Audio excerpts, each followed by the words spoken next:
મિત્રો, જાનવરો છે તો જાનવરો જેવું જ વર્તન ગમે ત્યારે કરી શકે, એટલે જ કૂતરા બિલાડી એનાથી બને એટલું દૂર રહેવું, અને ખાસ કરીને જો પાડેલા ના હોય તો ખાસ સાવચેત રહેવું, અને પાડેલા હોય તો પણ એક તમે એને ઉશ્કેરો નહીં, અને સક્કરબાગમાં ફરવા જાઓ તો આવી રીતના ક્યારેય સિંહને કે કોઈ પ્રાણીઓને હેરાન ના કરવા, એ તમારા પર જીવલેણ હુમલો પણ કરી શકે છે.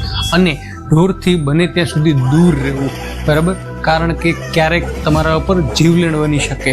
અને આ હું મારા દર્દીઓના અનુભવ પરથી કહું છું કે એમણે રસ્તા પર ચાલતા એક કૂતરાને ખૂબ જ નજીકથી બથ ભરી લીધી અને પછી એમને રમાડવા ગયા. પણ મિત્રો, જેને તમે ઓળખતા નથી, તમારી પાસે રોજ આવતું ન હોય, અને અચાનક જ એમની બાજુમાં જઈને તમે આવી રીતના વર્તન કરશો તો તમને બટકું ભરી શકે. અને આ દર્દીને પણ ગાલમાં એવડું મોટું બટકું ભર્યું હતું, અને ખૂબ જ લાંબુ ઓપરેશન કરવું પડતું હતું, અને તમે કેન્સરના દર્દીઓને જેમ જુઓ ને એવી રીતના એનો ગાલ થઈ ગયો છે. તો આ આવી બાબતોથી સાવચેત રહેવું. ચલો તો મળીએ આગળના વિડીયોમાં. ત્યાં સુધી તમને બધાને મારા સીતારામ, જય માતાજી અને જય શ્રી કૃષ્ણ.